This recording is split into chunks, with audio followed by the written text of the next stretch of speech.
You're listening to a Christian and an atheist walk into a bar. With me is Ty. It's no surprise, or no, I screwed it up already. Thank the Colorado legislature. I totally screwed this up again. I'll get it eventually.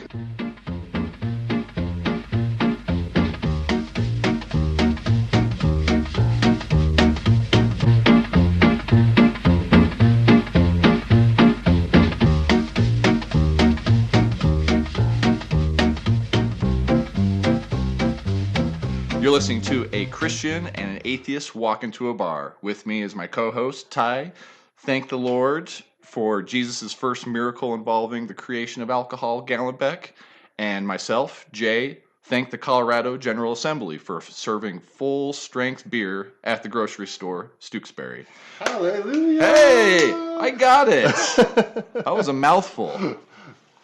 And really, thank you for letting full-strength beer be served in grocery stores. You know, and it's a really controversial subject, actually. It really is. I lost some friends on that particular issue, I think. Really? Yeah. My mother-in-law is actually kind of iffy about me, too. Wow. Yeah. Because you voted for it?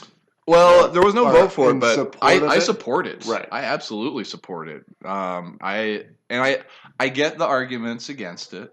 You know, I get that people think that this is mostly just a big corporate takeover of beer and things like that. And even like I walked into the grocery store the other day and they had a big display of like Oscar Blues and some other really good microbrews for like a really good price for a 6-pack. And I was like, well, that's a really good deal. But at the end of the day, I'm always in favor of competition. I'm always in favor of if you can find it at a lower price, that's where your consumers will go.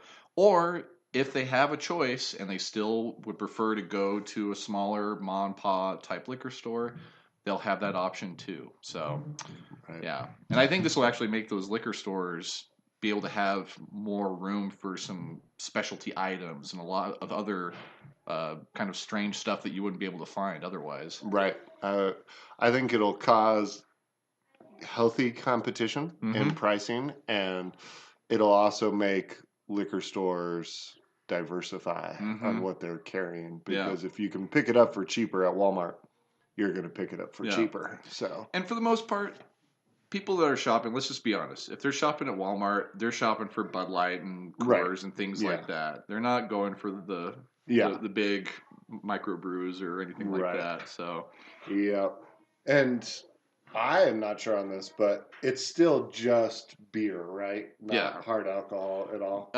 At this moment, right? It's just for beer. Yeah. So, but if you travel out of state, if you go to Arizona, it's amazing what you can get there. Oh, Vegas. Yeah. Grocery stores in Vegas are incredible. So, California has all their. It's all full strength in liquor stores. Yeah. Yeah. A bunch of people I am connected with via social media always post Costco liquor store prices when they hit and different things that they're selling. So yeah. Well, if you couldn't tell by our initial diatribe there from the beginning, we're going to talk about drinking. That's right. Somehow we have gone a full quote unquote season and halfway through our second season. That's generous. Yeah, and haven't yet talked about alcohol. Yeah. So, I think it'll be a fun topic.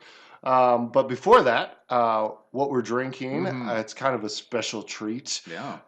Got lucky and stumbled upon some of the Goose Island Bourbon County Stout, which is their annual release, which this year they had a bunch of different ones. This is just the standard release that they did. They do it Black Friday every year. It's a stout aged in bourbon barrels, and I have had hit and miss scenarios, I guess, with bourbon aged stouts. Yeah. But this one is phenomenal to me. Yeah, it's really good. I can understand why you have hit or miss because, like we were saying before the show, I think sometimes you get one of the two that kind of overwhelms it. Like you have too dry of the stout or too strong of the bourbon. and this is a good mix. Yeah, and it doesn't drink super heavy, like Mm-mm. it's going to be a gut bomb. Yeah. Um, I think it's like 14%, so drink Okay, so carefully. just one Yeah, today. I don't remember what I this got to is. drive home. Yeah, 14.7. Okay, So got proceed with it. caution. Got it. It's a sipper. That's right. No. But as we jump into this, you actually came up with this idea, so I'm going to let you start so I Okay. can build off of this. But we wanted to go back to our earliest memory of drinking. Okay. So for me, I'm gonna have kind of two stories here. My first memory of drinking actually was when I was 5 years old.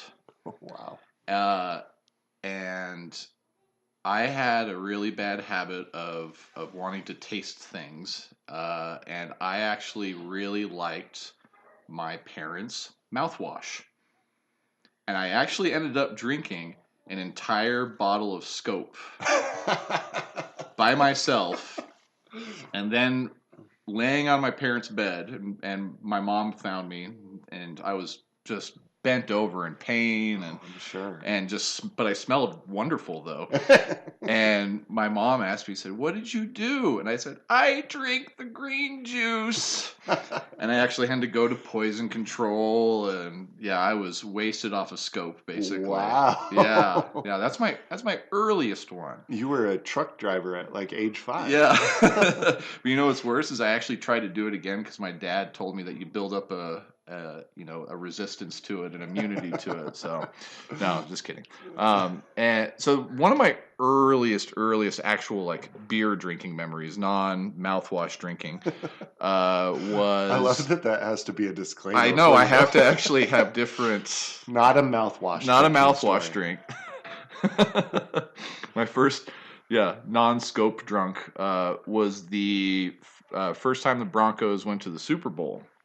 We had family friends that were already inebriated from day drinking, so they kind of turned a little loosey goosey in their rules about beer in the house. And their rules were basically, hey, you know, if the kids are drinking, we know where they're at. They're not driving anywhere. And, they kind of controlled the situation. So that was one of my first memories of just actually getting really drunk, was watching the Broncos win the Super Bowl. And then they had a cul-de-sac that these folks lived in. And we just went out after the Broncos had won. We just started kind of just like cheering randomly at people coming by. So there was like a woo, brown car, woo, kids on bikes. Like that was kind of the earliest memory I had as far as, and I think it was, what was that, 98, 97? I can't remember now, but yeah, it was high school Okay, regardless. Yeah. fair enough. Hmm. How about you?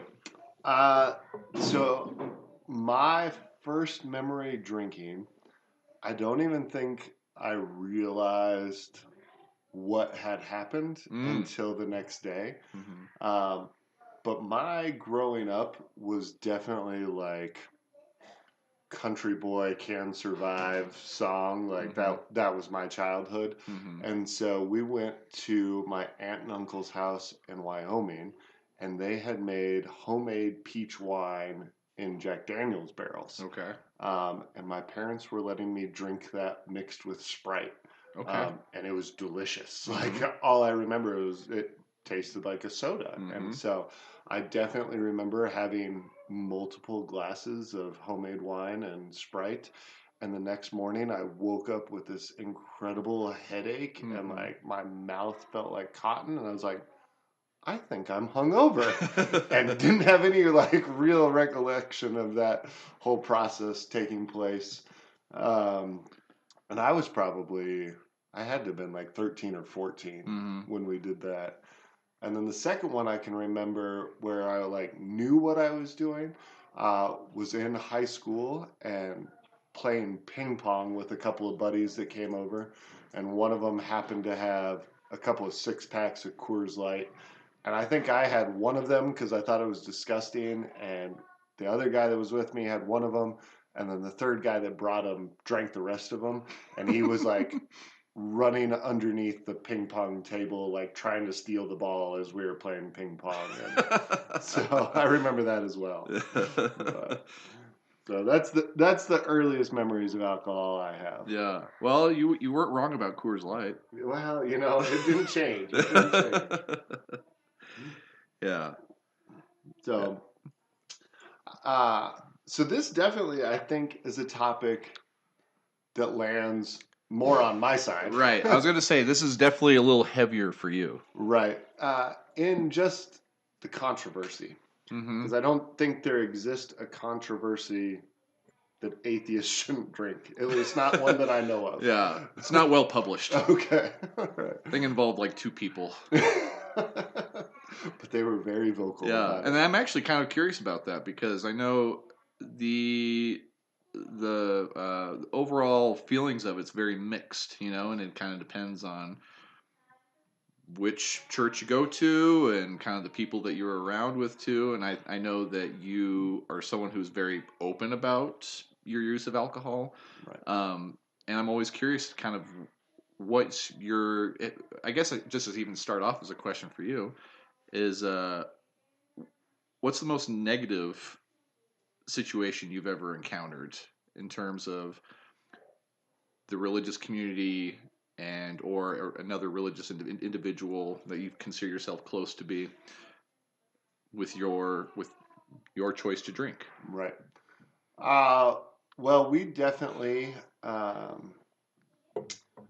mean, the one that comes to mind immediately is just when we started the fundraiser for a local nonprofit that Mhm. is religious based. Mm-hmm. There was some serious backlash Mm. from the Christian community that we would consider doing an event that provided alcohol, let alone provided, we promoted it. Like that's what the whole thing centers around. Right. And there was some serious backlash the first year on that, with pastors sitting down with me talking about how this is not appropriate, and churches discontinuing support of the ministry because of this. And I knew going into that we were going to experience that. Sure. But I also knew the broader spectrum that we would open up to would be beneficial. And to show people that not everyone is, set in that mindset, Sure. I think was good. But definitely had that. I've had some other interesting. We had a leader that was with us for a while, an adult leader who was part of a church who was very no alcohol. And he actually went away and was on a mission trip for a couple of years.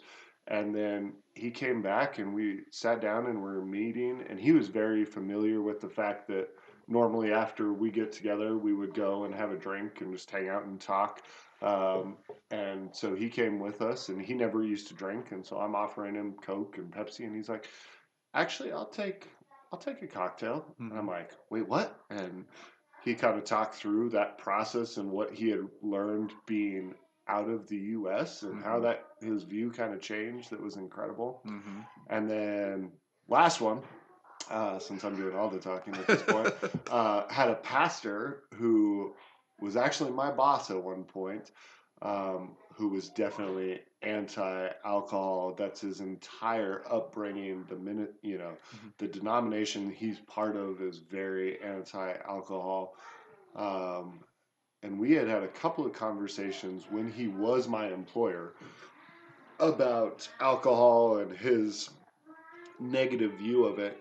And then we went out of country together on a trip, and I was supposed to bring back some rum for a friend from the Dominican Republic. And I was like, I don't want to offend you. So if this is the case, like I don't want to do this. And he was like, I've come to the realization that some of the most holy people I know have a beer when they get off work. So if you need to bring some rum back, just do it. And so I was shocked at that point, because this is someone who was very vocal against it for a long time. So then going back then to your event, which is a great event too, and I've been to many of them, has there been a growth in terms of the attendance and sponsorship to that event with the inclusion of alcohol? Yes, absolutely. I mean, the the spectrum of people we reach is larger Mm-hmm. for sure. Yeah, you got an atheist to go to Young Life. I did, and we even talk about Jesus at it. Like it's Yeah. crazy. I don't know if you've ever been in the room for that part. I think Hmm? you may leave, but Well, you know. I've been there. I've been there. No, I go rushing out right away. I'm not gonna The hear first this. mention of his name, I'm gone. I'll even stop mid beer. That's a That's not lie. true. That's a That's a total lie. lie. I'm sorry. Forgive me, Father. I mean, attendance has been good. Response has been good. And I think the thing I'm most excited about is it has created conversation Mhm. that that's what we're all about. But Right. it has created conversation where people are starting to look at this. Sure. Because I even had people who I had shared drinks with who came to me and was like, this isn't a good idea. Like, Mhm. because of your position, because of what you're representing, you shouldn't do this. Like, I know you drink, I drink, but you shouldn't do this.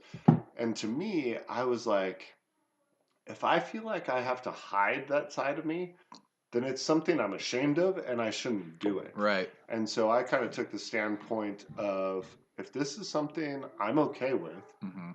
then I should be okay with it. Like it Sure. shouldn't be something I have to dance around and do that. And I think that's been good because I think it's also allowed. There's no other good term.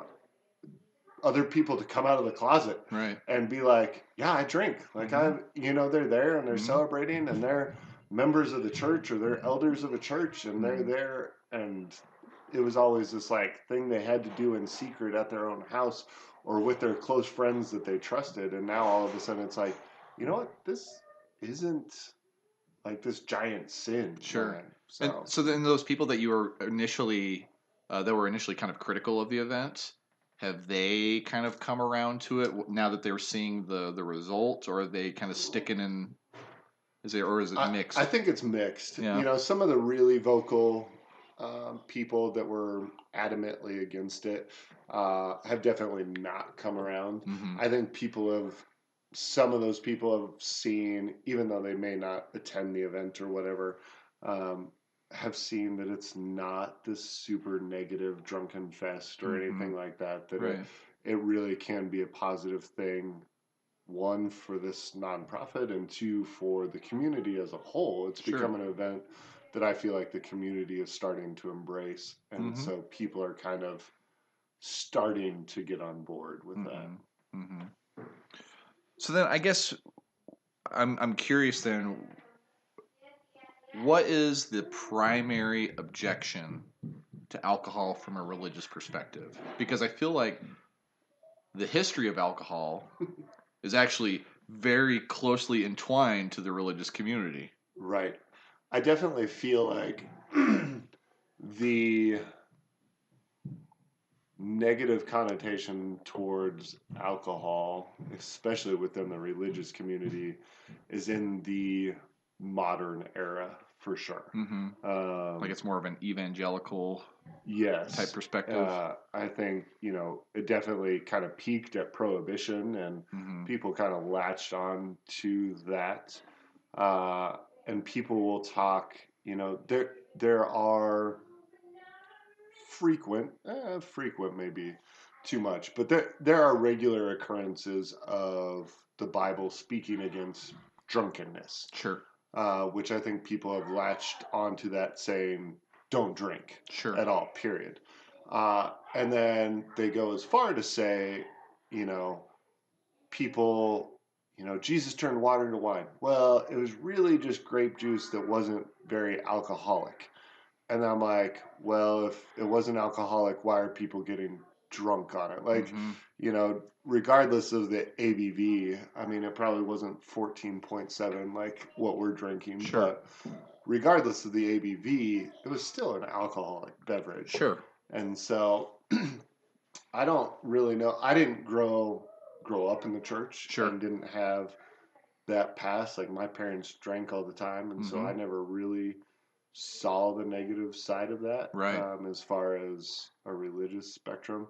But the more I've dove into it through going to college and through being on staff at various churches, um, the history of the church has a lot of alcohol in it, Right. from monks brewing beer and Right. everything else. Yeah. So, Well, and I went to a Jesuit school, and those guys are the drinkingest bunch of religious folks I've ever met. yeah. Like I remember they could actually drink me under the table, which so yeah, that's why I always find it kind of funny that there's a kind of an objection to it, and I do think that when you talk about drunkenness, there's a scale to that.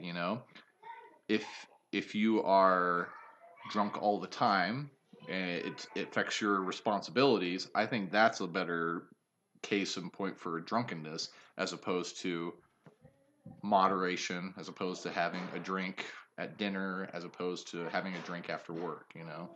Absolutely. And I would say, I mean, and you experience this too when you owned a bar, but when I DJ'd and I've done weddings and everything, I hate drunk people. Mm. Like, I do not like drunk people. Nothing's worse than being around a bunch of drunk people when you're sober. Yeah, it is not good. And so I can very easily see why someone would speak against that. Sure. Because there is nothing good that comes out of that. Yeah. Like, there Yeah. really isn't. I mean, no. You could. No. Argue I'm your not going side of there. this I'm not going to story. go You there can because argue. it could be self-incriminating. But yeah, no, and I get the perspective too of when people get sloppy drunk for sure. But Right. and you're right, nothing inherently good comes of it other than as a bar owner they make you money, Well, and and probably the next day Waffle Houses and other greasy spoons make some money off of it too. true. So drunk people help the economy at some level. But so I actually, and another kind of interesting tangent to this too that I wanted to talk about is what's your perspective on drinking as a parent? Because I think that's something that uh, when it comes to how we, especially now that we have little ankle biters that look up to us, Right. it kind of changes your perspective on terms of the things that you do on a routine basis. And for me, I'm not opposed to drinking in front of my son. And we were actually at a restaurant today, and he pulled up one of the drink menus, and it just had pictures of beer. Didn't say anything about it, just had pictures of beer, and he could actually point out beer, and he could actually Right. say, "Hey, that's beer." And I want to, at a certain level, normalize it, but I also want to show him what it involves too, because I feel like if I have a beer at dinner, that's cool. If I have 6 beers with no dinner, Before noon. and I'm showing him that's the normal behavior, then I think he'll have a much different relationship with alcohol too. And I think one of the worst things you can do too is wait for him to go to bed and then only drink and then say, Right. drinking's bad, but he still checks the refrigerator and sees beers inside the absolutely. refrigerator. So I think it's really important as a parent to really develop a healthy relationship with whatever it is, whether it's food, whether it's exercise, whether it's alcohol, is just showing it as a normal thing. Right. Because one of my experiences was I drank in high school. I probably drank way too much in high school. But when I got to college, I was at a different level with a lot of kids who had never been exposed to it. And they were really quick to go off the deep end right when they got into college. And I think that's part of the binge drinking nature of what happens in the college environment. And I remember kind of like taking a step back at some point and be like, you guys have never done this before? Like, slow down. Like, you've already taken like 6 shots and it's only like 7 p.m. Like you're going to feel like crap here in a little bit, Right. Pace yourself. So as a result of that, I feel like I had a way different college experience than a lot of people because I didn't have like the rager type of drunkenness that kind of comes with that experience. And I'm not saying that I didn't imbibe and I didn't have those experiences, but I could see it happening on a different scale with a lot of folks who didn't have that experience early on. Right. And I think that's true of almost everything that parents choose to try to overly shelter their children from. Yeah, absolutely. If you choose to not have honest conversations, then when they get to experience those things for the first time, it is just 0 to 100. Right. Like we're just going to jump in full bore, and you know. Mm-hmm. And when you have those conversations and teach about it at a younger age, I feel like you're creating a better scenario for when they grew up Mm-hmm. and do get a chance to experience those And like things. you said, that transcends everything. Oh yeah, Sex, yeah, exactly. alcohol, yeah, all of Faith, religion, Yeah. like let's bring it all in here. it. Like Right. if you choose to shelter your children from those things and not have those conversations early on, Mm-hmm. then you have set yourself up for you can't hide them from it forever. Right. So they're going to experience at some point. Mm-hmm. And so if you have not taught them to handle that appropriately, then they're not going to. Mm-hmm. Because let's be honest, high school and college kids don't handle a lot of things appropriately. Right. So, Right. Well, so then that actually kind of brings up an interesting point too, because you're in a unique position as someone who does work with high school kids. Have you ever had kids that like confide in you about these types of conversations that they can't have with their parents? oh, for sure. And I've had lots of conversations with high school students about drinking. Mm-hmm. Uh, And one of the first things I always tell high school kids is when you turn 21, I'll buy you your first beer. Mm-hmm. Like, I will buy you your first drink. Like, I am totally okay with that. But the reality is, the world we live in, the place we live in, it is illegal to drink until you're 21. Mm-hmm. And so I'm not going to encourage you to do anything illegal. Mm-hmm. And if you're in a position where you're drinking, we've had kids come through our group that parents give them beer when they, are on Mm-hmm. vacation or whatever. And, um, you know, I, I can disagree with the laws that are in place and think that should be moved younger, but it it's not. I can disagree with the laws that the speed limit should be higher, and Mm-hmm. yet I still have to obey those. And So then let me ask you this then. Do you think that just hypothetical, would you agree with the drinking age being dropped from 21 to 18? I think it should be. Yeah. Like I think that should be totally the case. Yeah. And it was. Yeah. For a really long time. Yeah. I do not understand the gap between 18 and 21, like Mm-hmm. what those 3 years do for that. If you're an adult at 18. Yeah, if you're an adult to handle the responsibility of gambling, smoking, and being Drafted? being obliterated overseas, Yeah. I think you can handle a beer. Yeah, I would agree completely Mhm. with that.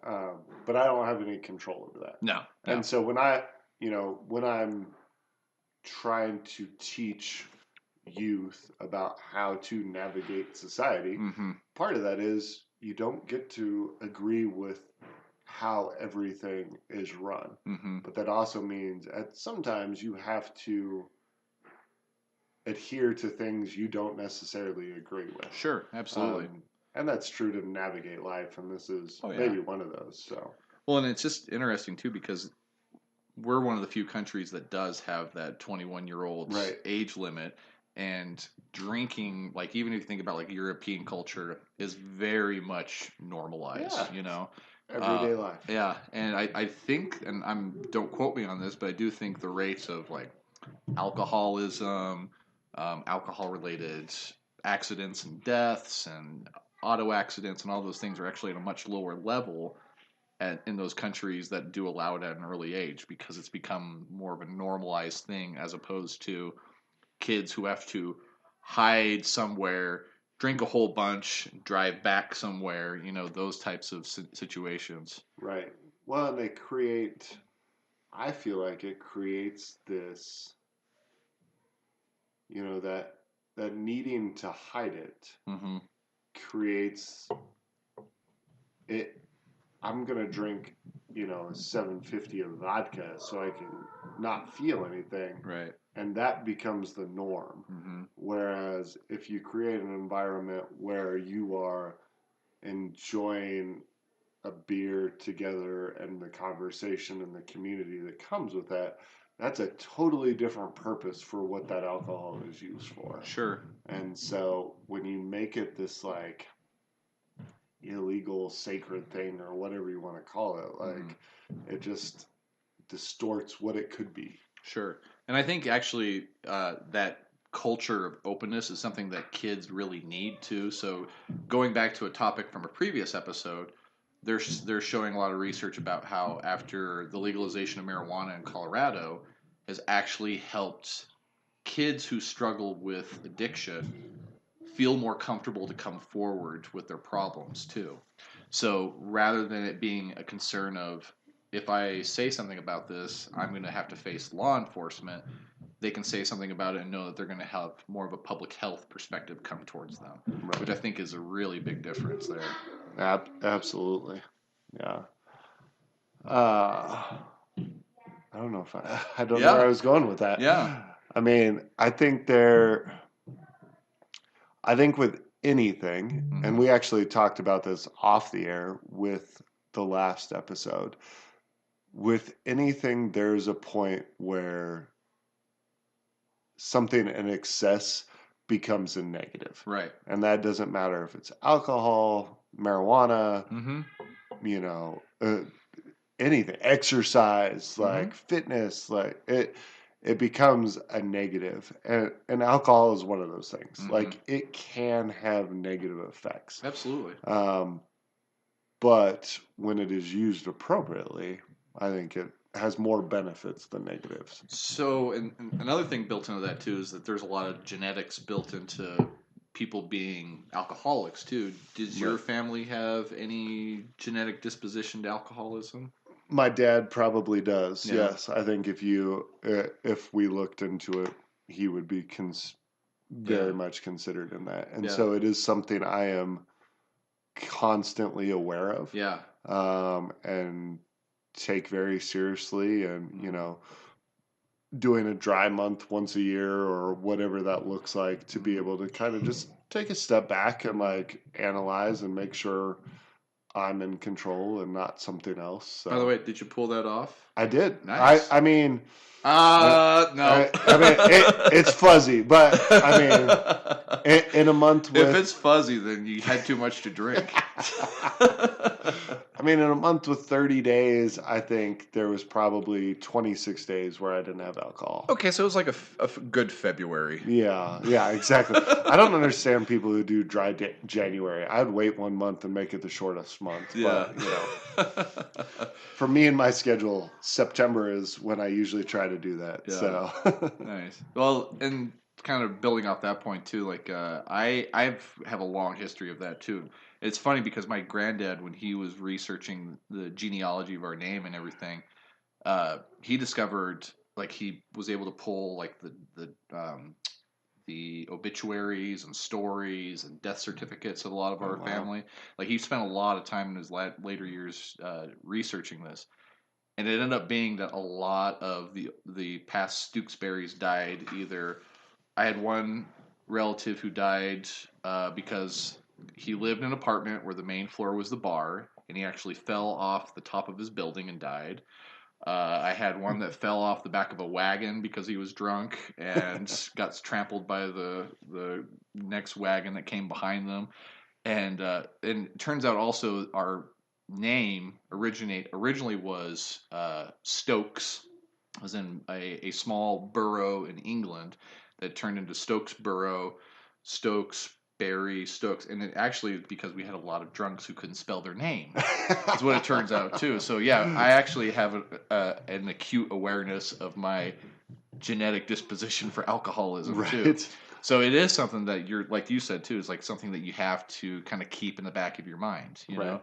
like where you have those moments where you are maybe like 3 beers into a day, you're like, maybe I need to stop. Yeah. Or you've had like a week where you've had like a beer after work every single day, Right. and sometimes it turned into a whiskey where you're like, okay, here's the point where I'm turning into the drunkenness that I Right. shouldn't head that direction. Absolutely. And I have always said, like, from a religious side of things, the only stand that I will ever accept as, like, for me, why I wouldn't drink is if someone came to me with the do not cause another brother to stumble. So if there's someone that, has had alcoholism in their past Mm-hmm. or has been an alcoholic and they're recovering, like those kind of situations, like I have no issues of abstaining while I'm around that person. Sure. Like, and that could be days, weeks, months, of Mm-hmm. being around that person. It wouldn't matter. But to cause someone else to fall into those, like I don't want to be responsible for that in any way. Sure. But from a religious side, like I think that's the only argument that I really will accept as like, yeah, I completely agree with that. Mm-hmm. At least of the ones that I've heard. Yeah. So And I think a lot of the time too is that alcohol isn't inherently the problem. Like it can demonstrate, or it comes out when it could be exasperated essentially. Like it's a it's a feature, not the bug, right? right, Like there's something else happening with folks at that certain level where even like for my own self, because I also have some depression in my family too, that I can see myself if I've gone to a deeper end as far as drinking is concerned. I recognize that that's probably not necessarily the drinking is the problem, but something else is happening right, too. And drinking ends up being more of the outward expression of that yeah, as you try to kind of internalize that sort of stuff. absolutely, absolutely. Well, we're gonna try something new. I don't know how this transition may get completely cut. I have no idea. We talked about on like the first episode of this new season, Sure. second episode. We don't know I don't because we know. haven't really Because launched this drinking's season. involved when we record this. That's So right. But solving real world problems. real Like, world problems. yes, the things that actually matter. Ooh, and that would be a and good title for this. yeah, the things that actually matter. Yeah. Yeah, And also that the media ignores. completely. I mean, where Nobody's are you, fake news? nobody is dealing with No. this issue. So, who's going to deal with it? Your local Christian and atheist podcast. Who else? That's right. And so today we have decided to solve the issue of which way the toilet paper goes on the roll. Yes. Yeah. And this is, amongst lots of places, this is a heated argument. It has caused divorce. It has caused people to get fired from hotel chains. It is a serious thing that needs to be addressed. And I battled my wife about this. So Really? Yeah. Yeah. I hope she doesn't listen to this episode. My college roommate and I had a serious heart-to-heart about this topic because we did not agree. No. And so, just so the people at home are aware, Jay and I are on the same side of this topic. And so we feel our civic duty is to figure out how to get everybody on the correct side. Right. Right? And the correct side is obviously over. Over the top. Yeah. It's got to go over the top. Over the top. Yeah. That's the only way. It does not hang down behind. No. No. And if you actually go back to the original patent, it actually shows toilet paper goes over. Exactly. So based on original design, toilet paper is designed to go over the top, and we have perverted it to the state where there is an option where it goes behind. So how do we solve this problem? Well, actually, I'll defer to you because you were the engineer that came up with this idea. You actually came up with a really completely foolproof idea how to fix this situation. Yes, all we have to do is every toilet paper roll dispenser you install can only spin counterclockwise. Right. Because then the only way you could actually get toilet paper off the roll would be to spin it counterclockwise or to try to like somehow navigate it and pull up. Right. And no one's going to go through that Right. trouble. Like it's going to make it too tough. Yeah, So. right. And then it just gets awkward. And if you're really committed to the other way, then you're gonna do that either way, right? Right. Like if you're convinced that it goes under, then you will spend the extra couple of minutes of trying to defy gravity, basically. I love how both of us are like acting this out. Like someone could see what we're doing. We're gonna have to like film a video. Yeah. Of, like, I also love the look on your wife's face over your shoulder right now. Yeah, she's like, "What are you guys talking about right now?"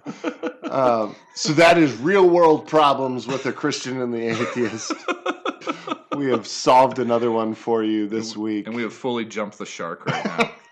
That's right. So sign us off, Jay. All right. This is a Christian and an atheist walk into a bar. Make sure to follow us at www.christianandatheist.com and follow us on Facebook, Twitter, and the Instagrams. That's right. And we are here solving one problem no, I totally screwed up the end one too. Solving the world's problem one adult beverage at a time. Cheers.